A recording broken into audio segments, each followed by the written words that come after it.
आप सबको हमारा नमस्कार।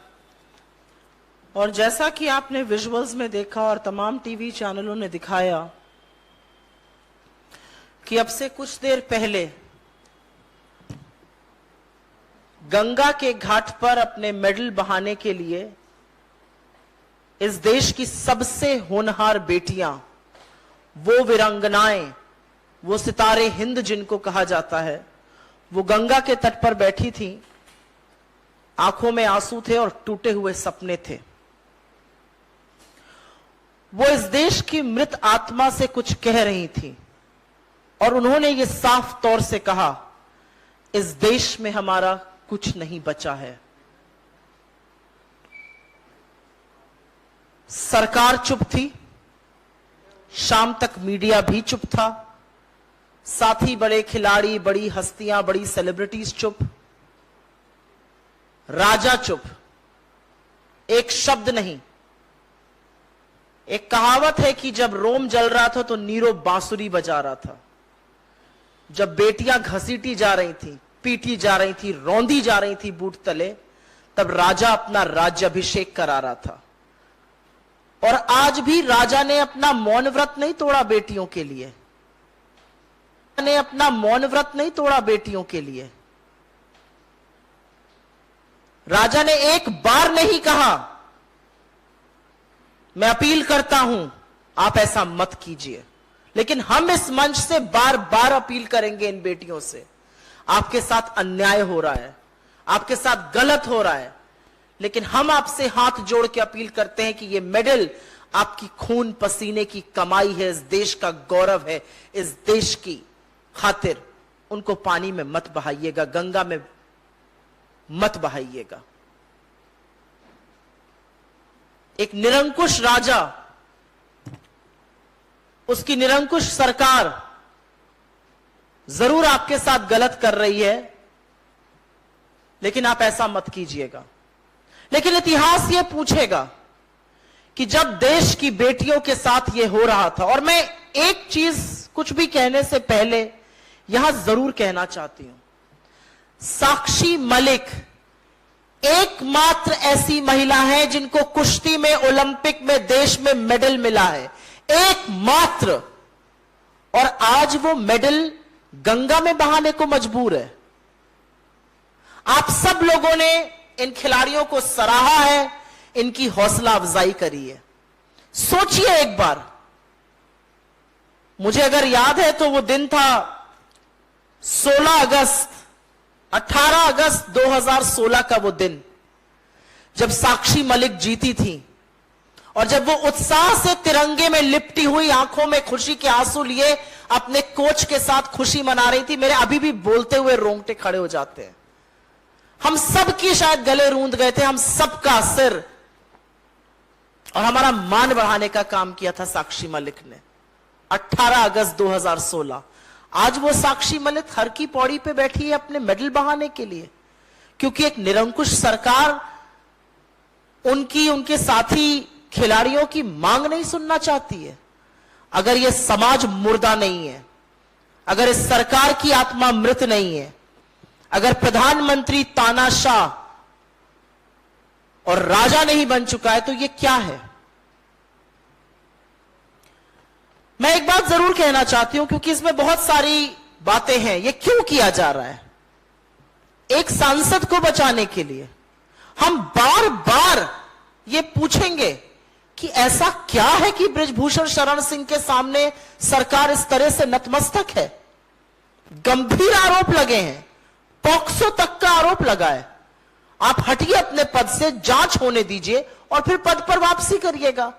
ऐसा कौन सा मोह है प्रधानमंत्री मोदी का और गृह मंत्री अमित शाह का बृजभूषण शरण सिंह से?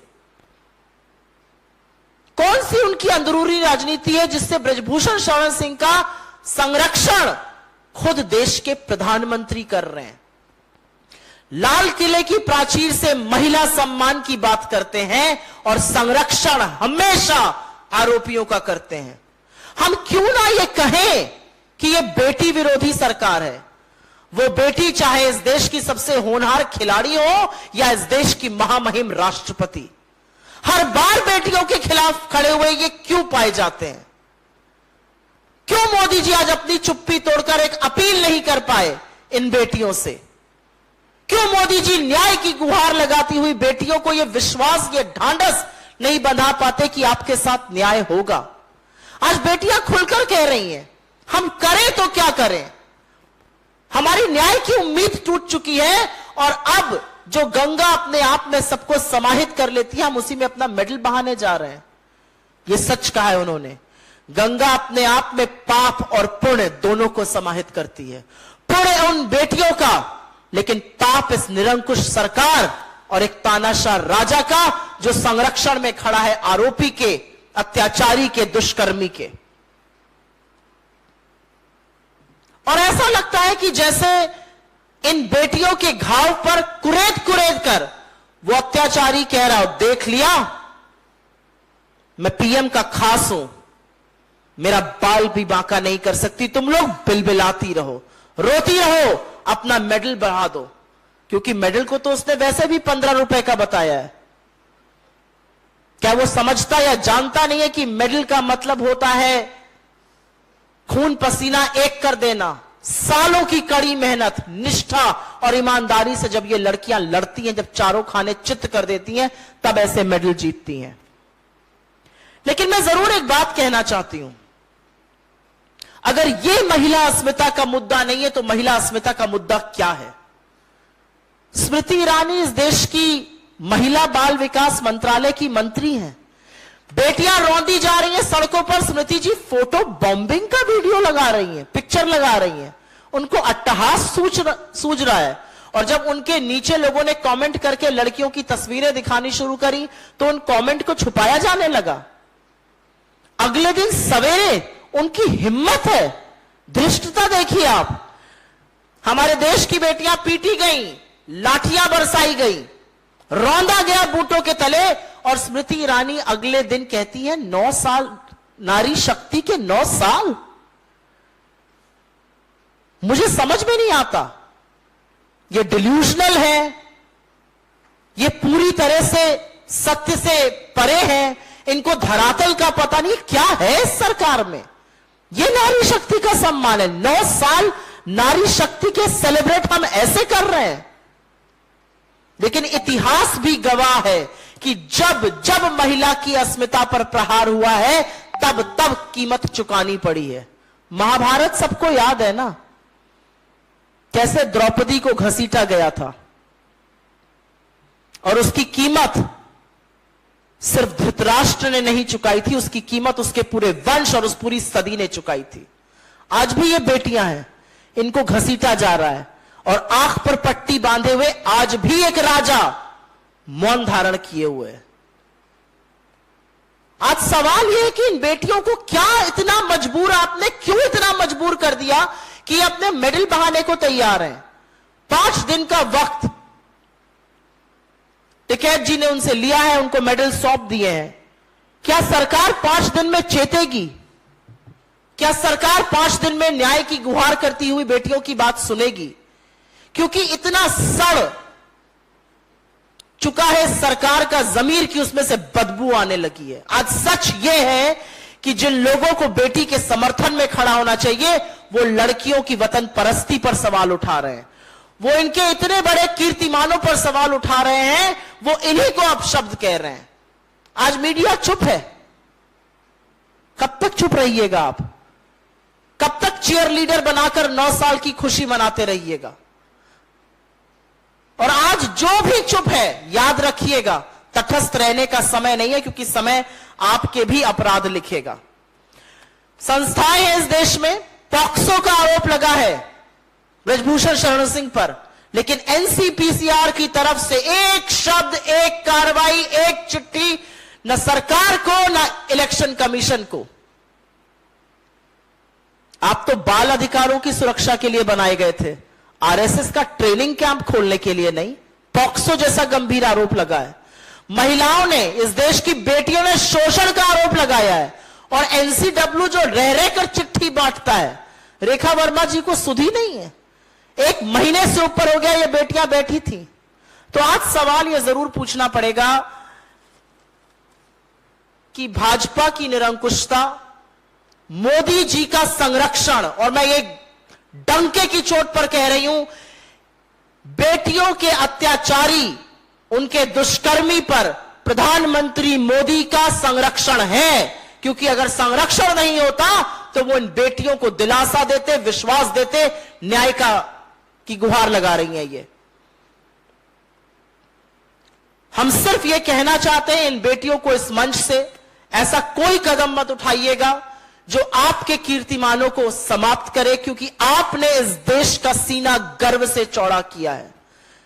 कोई फर्क नहीं पड़ता कि एक निरंकुश सरकार, एक आंखों पे पट्टी बांधे हुए राजा, हर बार आरोपी के साथ खड़ा हुआ प्रधानमंत्री आपको न्याय ना दे, लेकिन यह देश आपके साथ खड़ा है और यह देश देख रहा है कि कैसे बार बार बेटियों के अपमान में और संरक्षणों के साथ यह सरकार खड़ी होती है। आज जो गंगा के तट पर गंगा ने देखा वो पुण्य और पाप की वेदी के बीच की खाई है, और मैं आशा करती हूं कि सरकार जागेगी, अपनी बेच खाई हुई नैतिकता को याद करेगी और जरूर इन बेटियों को न्याय देने का काम करेगी। क्योंकि बेटियों का रोता हुआ चेहरा और बृजभूषण सिंह का दमकता हुआ चेहरा, यह इस देश का दुर्भाग्य है आज।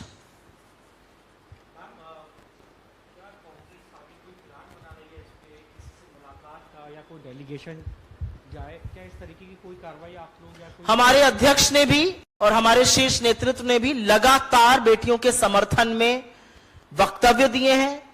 मेरी नेता प्रियंका जी वहां मिलने भी गई थी उनसे, हमारे तमाम और नेता उनके टच में हैं जो मिलने भी गए थे। और जो लोग कहते हैं कि इसको राजनीतिक क्यों बना दिया, जब आप एक एमपी को संरक्षण दे रहे तब आपने राजनीतिक बना दिया था। हमें तो उनके लिए बोलना ही पड़ेगा, क्यों नहीं बोलेंगे? क्या अन्याय के लिए हम इसलिए चुप हो जाएंगे क्योंकि हम एक राजनीतिक पार्टी है?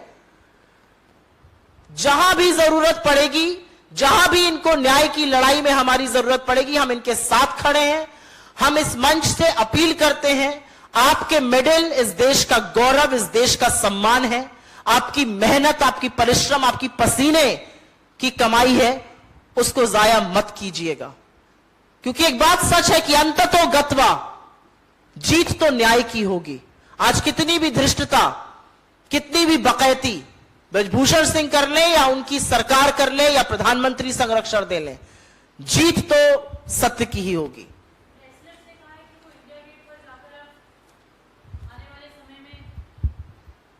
रेसलर्स का कहना है कि वो इंडिया गेट पर जाकर आने वाले समय में अनशन भी करने वाले हैं। मेरा अपना मानना है कि चाहे वो जंतर मंतर हो या इंडिया गेट हो, ये वो जगहें हैं जहां पर एक लोकतंत्र में प्रदर्शन की, अपनी आवाज उठाने की, आजादी अभिव्यक्ति की देनी चाहिए। जिस तरह से जंतर मंतर से उनका सामान तहस नहस कर दिया गया, सारा सामान तंबू उखाड़कर फेंक दिया गया, जिस तरह से उनके गद्दे फाड़ दिए गए, ये कौन से लोग हैं? ये किस तरह की सरकार है? और बिल्कुल ये देश की वो बेटियां हैं जिनके साथ फोटो खिंचाने के लिए लालायित रहते हैं प्रधानमंत्री। और आज जब ये बेटियां यहां पर अपने मेडल गंगा में प्रवाहित कर रही हैं तो ये कुछ नहीं बोल रहे हैं। और अगर वो जंतर मंतर पर या इंडिया गेट पर बैठकर प्रदर्शन करना चाहती हैं या बैठकर बात करना चाहती हैं तो उसके बारे में क्या कहेंगे? ये विनेश फोगट और साक्षी मलिक की ये तस्वीरें एक सभ्य समाज के मुंह पर करारा तमाचा है। ये वो सभ्य समाज है जो चुप नहीं रह सकता है। ये वो समाज है जहां पर इन देश की बेटियां जब जीत कर आएंगी तो इनके साथ लालायित होकर फोटो खींची जाएगी, और जब वो न्याय की गुहार करेंगी तो उनको अमित शाह और नरेंद्र मोदी की पुलिस अपने बूटों के तरह रौंदेगी और मजबूर कर देगी कि वो गंगा में अपने प्रवाहित करें मेडल्स। जिस दिन डिटेन किया गया था विनेश और संगीता फोगाट को 6 PM के बाद 7 बजे के बाद उन्हें रिलीज किया गया, जबकि दिल्ली में 6 PM के बाद फीमेल्स को डिटेन करके नहीं रख सकते। तो आप लोगों का इस पर क्या कहना है? आपसे कोई रिएक्शन नहीं आया? सिर्फ दिल्ली में ही नहीं, जो हिंदुस्तान का कानून है उसमें आप सूर्यास्त के बाद महिला को बिना महिला पुलिसकर्मी हुए या बिना महिला थाना हुए आप नहीं रख सकते हैं। विनेश फोगट या साक्षी मलिक या संगीता फोगट जैसे लोग ये दुर्दांत आतंकवादी हैं। इनके हाथ में क्या था? इनके हाथ में इस देश का तिरंगा था और उस तिरंगे को धूल दूषित करने का काम अमित शाह की पुलिस ने किया। जवाब उनको देना चाहिए। असलियत यह है कि इन देश की बेटियों के खिलाफ एफआईआर करने में आपको 70 मिनट नहीं लगे, लेकिन महीनों लग गए थे और बिना सुप्रीम कोर्ट के हस्तक्षेप के आप एफआईआर इनके खिलाफ नहीं कर पाए थे, अपने एमपी के खिलाफ। सुप्रीम कोर्ट को इंटरवीन करना पड़ा। एफआईआर तब हुई जब उच्चतम न्यायालय ने निर्देशित किया और 70 मिनट के अंदर आपने इस देश की सबसे होनहार, सबसे गौरवान्वित उन बेटियों को जो आपके लिए गौरव लाती है, मान लाती है, सम्मान लाती है, आपने उनके खिलाफ एफआईआर कर दी। साक्षी मलिक का वक्तव्य पढ़िए, उसमें लिखा हुआ है कि उनके साथ क्या क्या हुआ और कल कैसे पूरे दिन ये बेटियां छुपती छुपाती रही पुलिस के अतिक्रमण से। आज अगर एक खिलाड़ी ये कहता है कि हमें गोली भी पड़ सकती है, हमारा एनकाउंटर भी हो सकता है, तो सोचिए इस देश के सबसे डेकोरेटेड एथलीट्स को यह डर है कि ये निरंकुश पुलिस, ये निरंकुश प्रशासन जो संरक्षण में खड़ा है बलात्कारी के, वो उनकी हत्या भी कर सकता है। तो आम जनता का क्या हाल है? कहां पर न्याय की उम्मीद करी जाए? किसान नेताओं ने कहा है कि कल हम खास पंचायत कर रहे हैं इस मुद्दे पर और उसके बाद हमने 5 दिन का भी समय लिया है और प्रधानमंत्री लगातार एक व्यक्ति को बचा रहे हैं। बिल्कुल सही कहा है उन्होंने। प्रधानमंत्री अगर एक व्यक्ति को नहीं बचा रहे हैं तो क्या कर रहे हैं? प्रधानमंत्री का कर्तव्य क्या है? प्रधानमंत्री लाल किले की प्राचीर से बोलते हैं बेटी बचाओ बेटी पढ़ाओ, नारी सम्मान की बात करते हैं। ये कितने खोखले दावे हैं, ये कितने खोखले शब्द हैं। भाजपा के किसी भी नेता को, भाजपा की किसी भी महिला नेता को आज बेटियों के बारे में बात करने का नैतिक अधिकार नहीं है। हम इस मंच से कहते हैं इन बेटियों को जब जरूरत पड़ेगी, जो जरूरत पड़ेगी, इनके खिलाफ जो अन्याय होगा, न्याय की लड़ाई में हम इनके साथ खड़े हैं। लेकिन क्या इसी मजबूती से, इसी बुलंदी से, इसी पुरजोर तरीके से भाजपा का कोई नेता यह कह सकता है?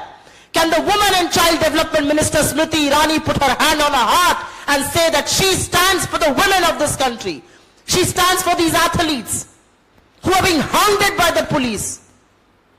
Why does this government, why does Mr. Modi constantly allow political patronage to those who perpetrate crime against women? We saw this with Sengar, we saw this with Chinmay Anand, we saw this in Uttarakhand, we see it perpetually, we see it now. Why? That's the question we are raising. Madam, नए संसद भवन में जिस तरीके से 28 तारीख को उद्घाटन चल रहा था, उसी संसद भवन के बाहर जो है महिलाओं के साथ जो पुलिस ने जिस तरीके से अपने जूतों से महिलाओं का जो सर कुचलने का काम कर रही थी पुलिस, जिस देश में बेटी बचाओ बेटी पढ़ाओ का नारा दिया जाता है, उसी देश में महिलाओं के साथ ये अत्याचार। 500 मीटर दूर थी ये लड़कियां भारत की नई संसद से, उस इमारत को जिसको भारत की नई संसद कहा जा रहा है, जहां पर एक राजा अपना राज्याभिषेक करा रहा था। पर राज्याभिषेक कराते वक्त वो ये भूल गया कि हमारी संस्कृति यत्र नार्यस्तु पूजयन्ते रमन्ते तत्र देवता की है। हमारी संस्कृति सब कुछ बर्दाश्त करती है, लेकिन महिला का अपमान ना हमारा धर्म बर्दाश्त करता है, ना हमारी संस्कृति बर्दाश्त करती है, फिर वो कोई भी धर्म हो। हम उस संस्कृति से आते हैं जहां पर मां के पैरों में जन्नत कहा जाता है, और आप उन पैरों के तले बेटियों को रौंद रहे हैं और आपको लगता है कि आपका राज्याभिषेक होकर आप सम्राट नरेंद्र मोदी बन गए।